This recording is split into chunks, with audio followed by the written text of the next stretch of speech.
What's up, guys? Welcome back to another week review of my training. This will put me at about 11 weeks out from the Toronto Marathon, where I'm attempting to go sub 3. And in these videos, I break down my prior week of training for you to show you everything that I've done. My goal of this is to let you in on a little bit of what it looks like for someone trying to go for sub 3-hour marathon who hasn't done it before. My progressions have been a 4-hour marathon, to a 3:30 marathon, to a 3:16 marathon, to a 3:10 marathon, and now I'm going to go for a sub 3-hour marathon here in October. And that's all been across the span of probably about 4 years, and more specifically big improvements in the last year and a half. So I've had some good progress. I thought I'd break down the training for you each week. So this is this week. We got another 95K weekend, which for me has been a lot of volume. So you can see the broad overview here of last week, 25K being my long run. We'll pop over to Strava because it's a little bit nicer to look at. But right now, all my easy base runs are 13K. So I did that on Monday. Felt really good. Average 5:06. So my goal moving forward, having talked with my coach last week, is to try to push my zone 2 pace as long as it's within a good position for my heart rate up a little higher. So I'll probably be averaging anywhere between 5 to 5:05, maybe a little bit faster, depending on how the body is feeling. But this is a good run. I titled it Stacking Proof. It was something I'd just been thinking about on the run. I made a little Instagram post about that at some point in my Instagram career. If you guys aren't following me on Instagram, head over there, follow me, dlano.93. You can see that post there. But I want to really break down my fartlek run, which was my most intense run for the week. I got absolutely rocked on this run and learned a lot from it. So what the workout was is a 3K warm-up followed by some intervals. So it was 1 minute on. What was the rest? I think it was always 2 minutes rest. So 1 minute hard, 2 minutes zone 2, 2 minutes hard, 2 minutes zone 2, 3 minutes hard, 2 minutes zone 2, 4 minutes hard, 2 minutes zone 2, and then a descending ladder. So then 4, 3, 2, 1 on the back half of the workout. And it rocked me. I definitely underestimated how the back half of this workout would feel.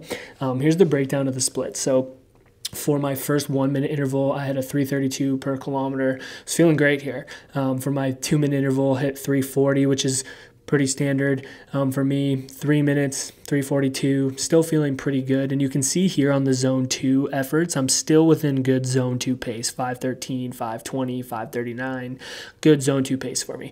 Here's where it goes south. 4 minutes, which is a long time. Like I'm hitting over a kilometer here, more like a 1,600 meter probably, roughly. Less, a little bit less, but 3:47 per kilometer, which I was really happy with. I felt good running this, but then I could not recover.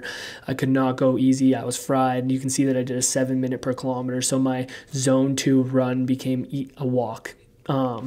Then my 4 minute, I rallied and I pushed really hard on that 4 minute interval again and got a 3:52, which I'm actually happy with that number in terms of like where I was at.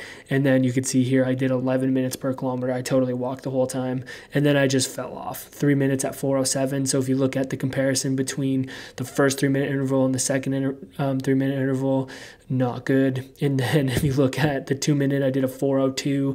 On the first one, I did a 3:40. So you can see that things went downhill. And this is going to happen, and I learned a lot from this workout. I underestimated how tough that back half was going to be. It was really hot that day, and I didn't adjust my paces accordingly.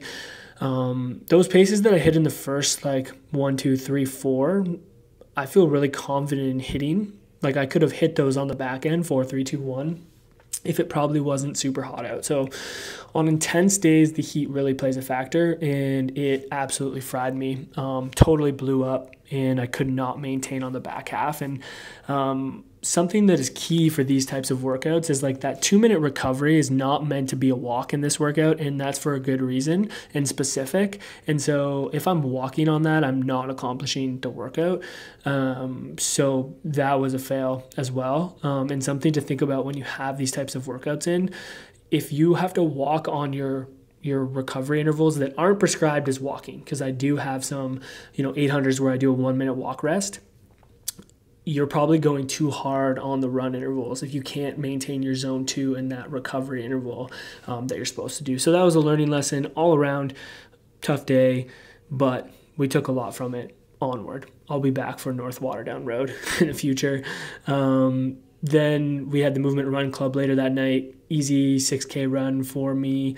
And then 13K, really warm this week. 13K on the Wednesday, 13K on the Thursday. I estimated this run and had to walk like a kilometer. I don't know why. It's very hot.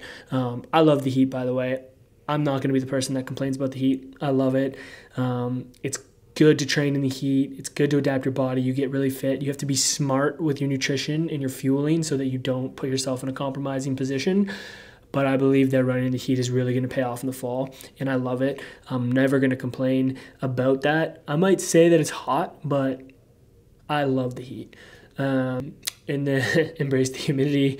This is me encouraging people to embrace it. I had a 10K shakeout run before my long run. My long run this week was 25K. Super good run for me. 456 average. I think my heart rate was like 142, so like really strong heart rate. Body felt really, really good. I rallied for this workout. I was not looking forward to doing the long run, and the nutrition was good, and I felt really strong, and I felt like I was moving really well, so super happy with that. And then on Sunday I went out for an 80K bike ride with Kendra, which I have not been on my bike probably longer than like 30K maybe this year. So this was a big push for me. Had a lot of fun. Legs were obviously trained, and we went very, very chill and slow. It was a beautiful day. We went out, got some coffee, came back.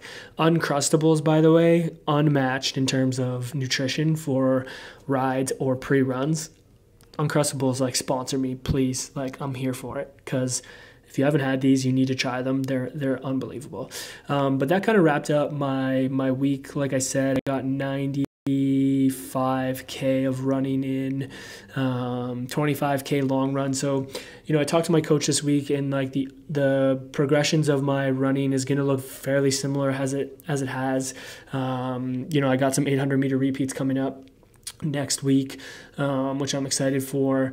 But the true, like, we're calling it Hell Week or Hell Month, is not starting till like August 26th, where I'll start to have long run workouts added in. So instead of just doing like zone 2 25K runs, I'll be having some long run workouts, which will make things a bit more challenging. But for right now, probably gonna go back and forth between like 25 to 27K for my long runs. And then as those long run workouts start to come in, we'll see those at like 30K, 32K, 34K, which is where things get tough, but where the real fitness is built. And then we'll keep building on my speed days. We're going to see some more 800-meter repeats. We're going to see some more 1K repeats.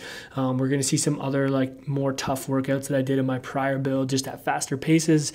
All these things I'm super stoked about, super stoked to share with you. So make sure you subscribe to the channel so you don't miss out on any of my videos. I just dropped like a vlog of my long run, sharing some thoughts with you guys. I'm going to continue to do these overview videos in my program. It's been fun to talk about it, recap it myself. Hopefully you guys are taking value away from it. If you guys have any questions about my training or anything you want me to cover or talk about, feel free to comment below, and I would love to answer these questions for you. I am not an elite runner by any means. I'm not even sub-elite, but I really love running. I have a passion for coaching. I have a passion for the body. I'm a physiotherapist, coach by trade, and I'm challenging myself. So I love this stuff. So I'm looking forward to learning more, sharing the journey with you guys. So make sure you subscribe to that. Follow me on Strava, all that fun stuff. But that's all I got for today, guys. I will see you in next week's review video. We'll see you then. Peace.